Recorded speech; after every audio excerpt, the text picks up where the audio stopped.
बिस्मिल्लाहिर्रहमानिर्रहीम। Dear students, अस्सलाम वालेकुम। मैं उम्मीद करता हूँ कि आप खैरियत से होंगे। आज हम फिज़िक्स क्लास 10 जो कि न्यू सिलेबस 2026 के अकॉर्डिंग न्यू बुक आई है उसको हम डिस्कस करेंगे। उसमें हमारे पास पहला चैप्टर है, चैप्टर नंबर 10 हमारे पास थर्मल फिज़िक्स। तो पहला चैप्टर हम थर्मल फिजिक्स के बारे में डिस्कस करते हैं। एक्चुअल में ये चैप्टर नंबर 10 थर्मल मतलब कि हीट के बारे में हम डिस्कस करेंगे। हीट का किरदार फिजिक्स में, इसमें हमारे पास हीट को डिस्कस करेंगे, टेम्परेचर को डिस्कस करेंगे, एक बॉडी का एक बॉडी के अंदर हीट कैसे ट्रांसफ़र होती है और डिफरेंट इसकी प्रॉपर्टीज़ को डिस्कस करेंगे।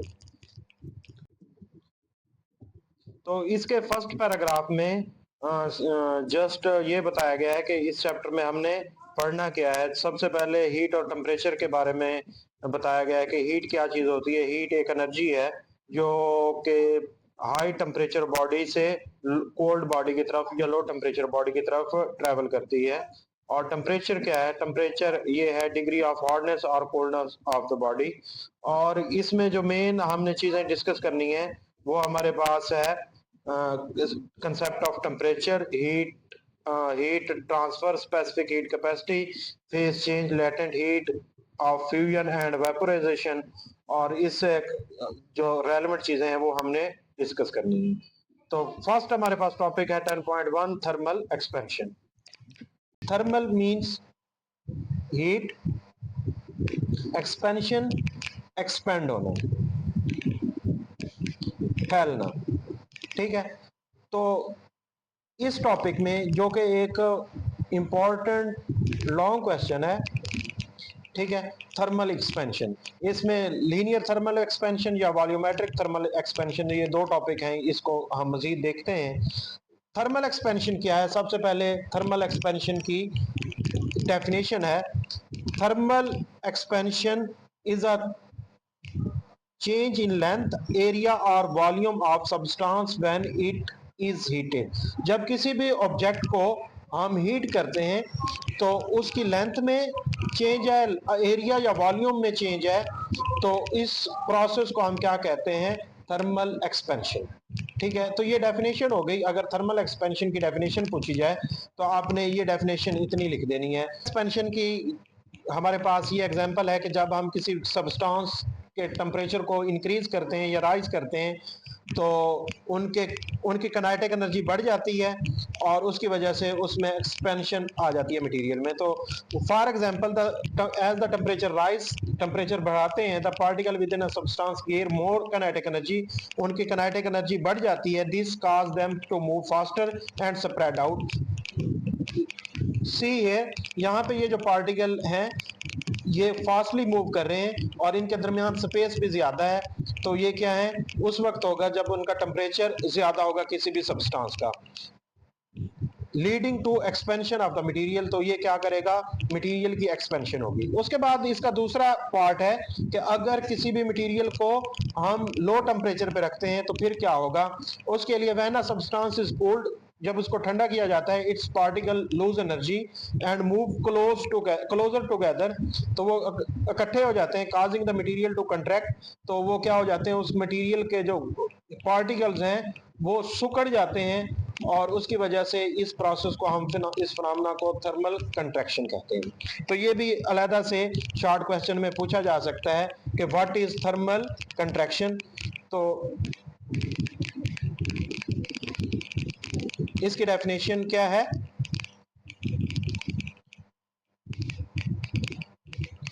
When a substance is cold, its particle lose energy and move closer together, causing the material to contract. This phenomena is known as thermal contraction।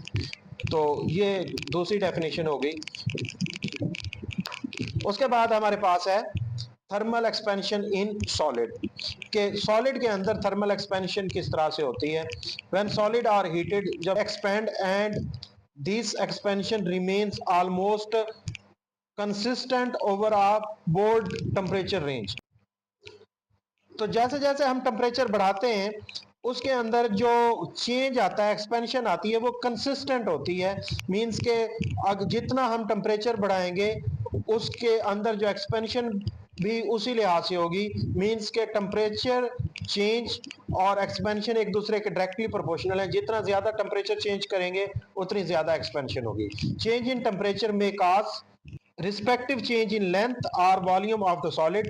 If length of solid change upon heating, अगर किसी भी material की length change होती है heating करने से, then it is called linear thermal expansion. तो ये डेफिनेशन है लीनियर थर्मल एक्सपेंशन की।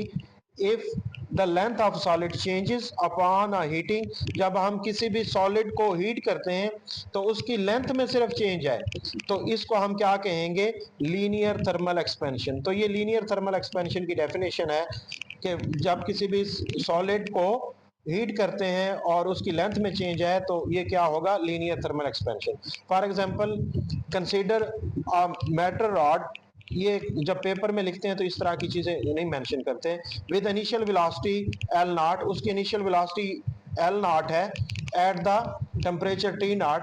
अच्छा, ये रिप्रेजेंट कर रहा है ओ को, एल नॉट भी पढ़ते हैं इसको, या ये जीरो रिप्रेजेंट करता है ओरिजिनल, ठीक है, जो स्टार्ट में होता है, ठीक है। और टी नॉट भी उस टेम्परेचर को शो कर रहा है जब हमने ऑब्जर्व करना शुरू किया है, तो उस वक्त इनिशियली जो टेम्परेचर था वो टी नॉट था।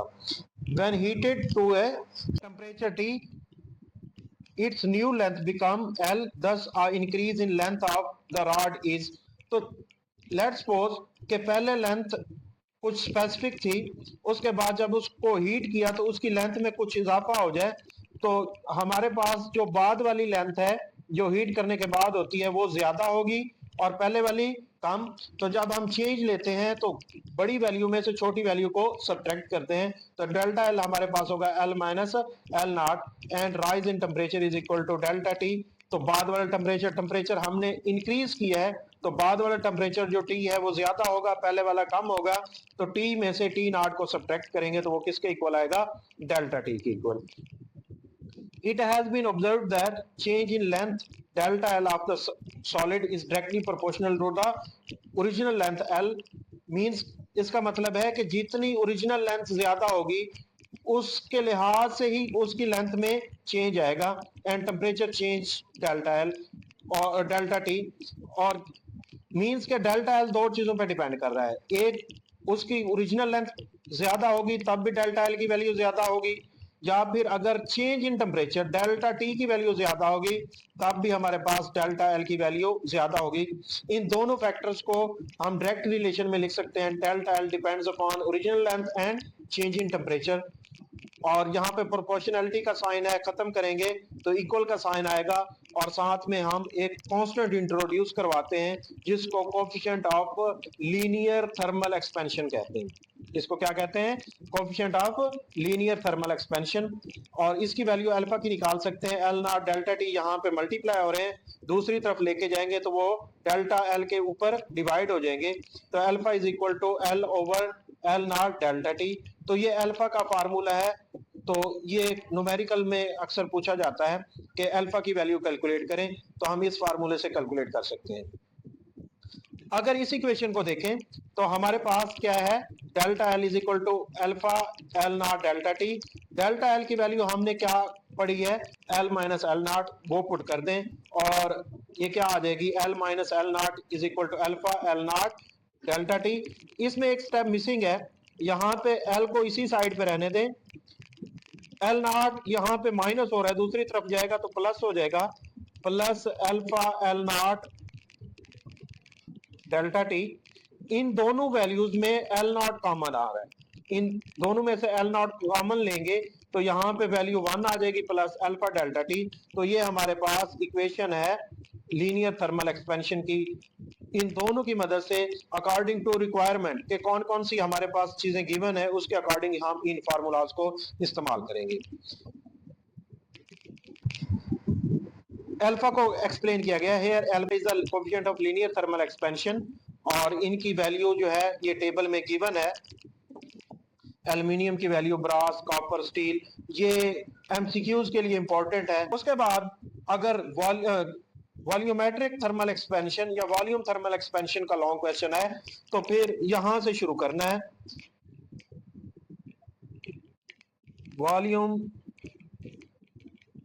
थर्मल एक्सपेंशन, ठीक है। तो ये यहां से शुरू होगा। The volume of the solid also increase when the temperature rise, this is known as volume thermal expansion. Suppose a solid है, उसका ओरिजिनल जो वॉल्यूम है वो V नॉट है, टेम्परेचर T नॉट है, तो उसको हीट किया जाता है टेम्परेचर T तक, तो उसका जो न्यू वॉल्यूम बनेगा वो सेम जिस तरह से हमने पहले वो टॉपिक में वो डिस्कस किया है, डेल्टा एल को निकाला है, वैसे ही यहाँ पे हमने डेल्टा वी को निकाल लेना है। वी हमारे पास लार्ज वैल्यू है, वी नॉट हमारे पास स्मॉलर वैल्यू है, तो वी मैंने से वी नॉट की वैल्यू सब्ट्रैक्ट करेंगे तो ये हमारे पास क्या आएगी, डेल्टा वी की value.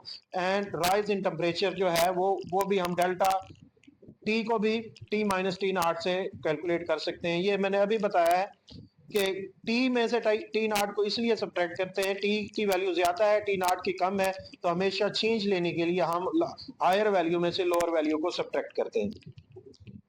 Similar to linear expansion increase, अच्छा जब आप लॉन्ग क्वेश्चन लिखेंगे या पेपर में सॉल्व करेंगे तो इसको नहीं मेंशन करते। The increase in volume delta V is directly proportional to original volume V naught and temperature delta T. जिस तरह से हमने ऊपर ये स्टडी किया था कि डेल्टा एल भी एल नॉट और डेल्टा टी पे डिपेंड करता है, वैसे ही हमारे पास जो डेल्टा वी है वो वी नॉट और डेल्टा टी पे डिपेंड करता है। सेम वही हमारे पास जो है relation delta V is directly proportional to V naught delta T. Proportionality का साइन खत्म करें तो ये बीटा है वॉल्यूम थर्मल एक्सपेंशन। पहले हमारे टॉपिक में क्या था, अल्फा, वो लीनियर थर्मल एक्सपेंशन था। यहाँ पे जो कांस्टेंट इंट्रोड्यूस करवाया है वो बीटा है और इसको क्या कहते हैं, वॉल्यूम थर्मल एक्सपेंशन। और डेल्टा वी की जगह वी माइनस वी नॉट, और सेम उसी तरह से जो पिछला स्टेप हमने वो मिसिंग था वहां पे v is equal to V naught को दूसरी तरफ लेके जाएंगे तो ये वैल्यू प्लस की होगी, plus beta V naught delta T, इन दोनों में से वी नॉट को कॉमन ले, one plus beta alpha beta delta T. Here beta is called coefficient of volume thermal expansion and determines how much material expand with temperature, के temperature बढ़ाने से उसके अंदर कितनी एक्सपेंशन आती है। Different solid have different volume of beta, meaning some expands more other than when heating, means के उनकी वैल्यू डिफरेंट होती है। बीटा की वैल्यू हम यहाँ से कैलकुलेट कर सकते हैं। उससे पहले इस फार्मूले से यहाँ से बीटा निकालें तो वी नॉट और डेल्टा टी यहाँ पे मल्टीप्लाई हो रहे हैं, दूसरी तरफ लेके जाएंगे तो इस पे डिवाइड हो जाएंगे, तो हमारे पास जो फार्मूला बनता है वो है हमारे पास beta is equal to delta V over V naught delta T. In solids atoms are arranged in tight, जो अरेंजमेंट होती है एटम्स की वो बिल्कुल क्लोज होती है, रेगुलर पैटर्न होता है। As the temperature rise each atom pushes slightly harder against its neighbour due to increase vibration, means के वो पार्टिकल्स क्या होते हैं, बिल्कुल करीब होते हैं, जब वो वाइब्रेट करते हैं तो उनको ज्यादा धकेलना मुश्किल हो जाता है, तो उनकी वाइब्रेशन इतनी ज्यादा नहीं होती।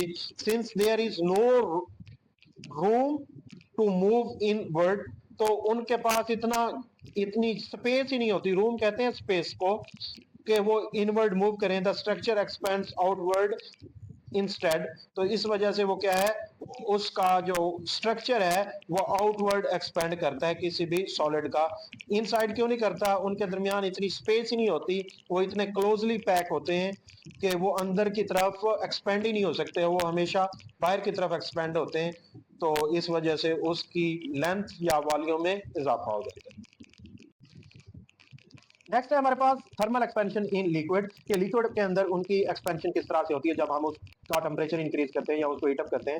When liquid is heated it's volume increase, liquid को भी जब हीट करते हैं उसका टेम्परेचर बढ़ाते हैं तो उसका वॉल्यूम इंक्रीज होता है। This happens because the heat energy makes the liquid molecules move faster, वो क्यों होता है, उसके अंदर जो लिक्विड मॉलिक्यूल्स होते हैं वो फास्टर मूव करते हैं, causing them to spread apart, वो एक दूसरे से दूर चले जाते हैं, एंड टेक आप मोर स्पेस, उनको रहने के लिए ज्यादा स्पेस चाहिए होती है तो वो एक्सपेंड हो जाते हैं। Unlike solids which have fixed shape and expand in limited way, liquid do not have definite shape, liquids की डेफिनेट शेप नहीं होती, so they expand freely in all direction when their temperature rise. जैसे ही उसका temperature rise करते हैं तो वो फ्रीली एक्सपेंड होते हैं, जिस तरफ उसको स्पेस मिलती है उसी तरफ एक्सपेंड हो जाते हैं। The degree to which a liquid expands depend upon the specific coefficient volumetric expansion, a property unique to each substance. This expands qualified by the formula. यही फार्मूला। अच्छा, हमारे पास जो लिक्विड होता है उसमें एक लेंथ तो होती नहीं है, उसका होता है वॉल्यूम, तो उसमें लीनियर थर्मल एक्सपेंशन नहीं होती, हमेशा वॉल्यूमेट्रिक थर्मल एक्सपेंशन होती है। तो हम फार्मूला भी वॉल्यूम थर्मल एक्सपेंशन का इस्तेमाल करेंगे, delta V is equal to beta V naught delta T. ये हमने ऊपर यहाँ पे स्टडी किया था पिछले पेज पे, ये delta V is equal to beta V naught delta T. तो वही फार्मूला हम इस्तेमाल कर रहे हैं, मींस के सॉलिड के लिए भी यही फार्मूला है और लिक्विड्स के लिए भी, where delta V is the change in volume, beta is the volume expansion coefficient, v naught is the original volume and delta t is the temperature change के हमने उसका टेम्परेचर कितना चेंज किया है। A common example of thermal expansion in a liquid seen in flask, एक flask है, start में हम देखें तो उसका जो लेवल होगा वो ए होगा स्टार्ट में। When flask is heated, flask को हीट करते हैं तो पहले सबसे पहले तो फ्लास्क गर्म होगी तो उसका फ्लास्क का जो है वो वॉल्यूम बढ़ेगा, जब फ्लास्क का वॉल्यूम बढ़ेगा तो लिक्विड नीचे आ जाएगा। The glass expands leading the decrease in liquid level, जब गिलास एक्सपेंड होगा तो लिक्विड उसके अंदर क्या होगा, उसका लेवल लो हो जाएगा, पॉइंट बी पे आ जाएगा। As the liquid heats up, जब लिक्विड हीट अप होगा इट एक्सपेंड्स, अब जो है लिक्विड एक्सपेंड होगा from point B to C, means के वो पॉइंट बी से लेकर सी तक ये एक्सपेंशन हुई है, ठीक है,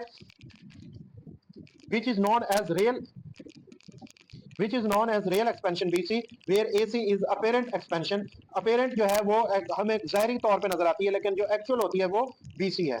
Remember that real expansion is always greater than apparent expansion. real actual में real तो हमारे पास पॉइंट A से C तक हमें नजर आ रही है, ठीक है, और ये apparent है, ठीक है, और real क्या है, पहले उसका लेवल डिक्रीज हुआ है ड्यू टू ग्लास के एक्सपेंशन की वजह से, और फिर जब लिक्विड एक्सपेंड हुआ है वो बी से सी तक गया है, तो जो बी से सी है एक्चुअल में ए से सी प्लस ए से बी, ये दोनों के प्लस के इक्वल होगा। तो हम जानते हैं कि अगर एक वैल्यू ग्रेटर है बी सी तो किस तरह से हम उसको कंपनसेट कर सकते हैं, ए बी प्लस ए सी।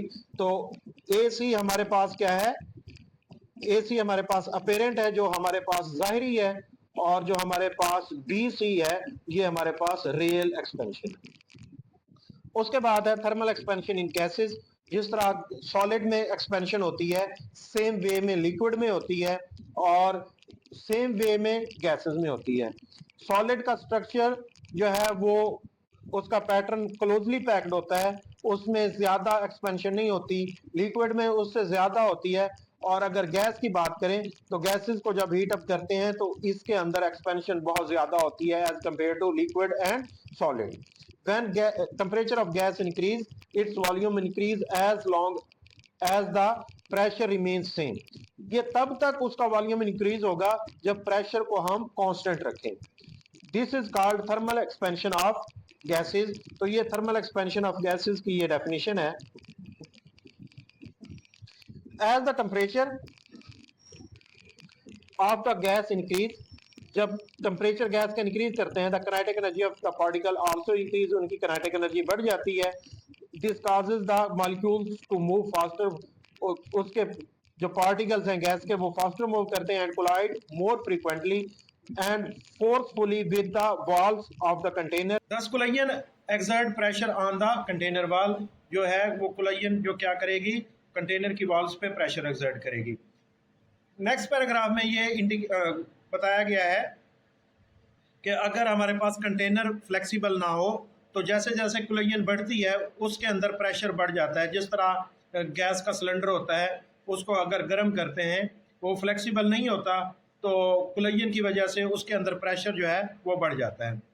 उसके बरक्स अगर फ्लेक्सिबल कंटेनर हो, फॉर एग्जांपल कोई बलून, उसको अगर उसका टेम्परेचर बढ़ाते हैं, धूप में रख देते हैं, तो उसका वॉल्यूम एक्सपेंड हो जाता है और उसमें प्रेशर क्या रहता है, कांस्टेंट रहता है।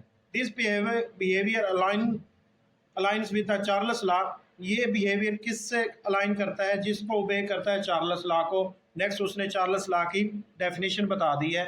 चार्ल्स लॉ आप लोगों ने केमिस्ट्री 9th क्लास में भी स्टडी किया होगा।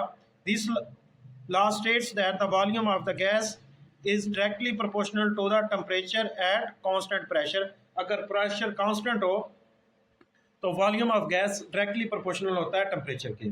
This expansion of gas plays an important role in daily life and various industries. For example,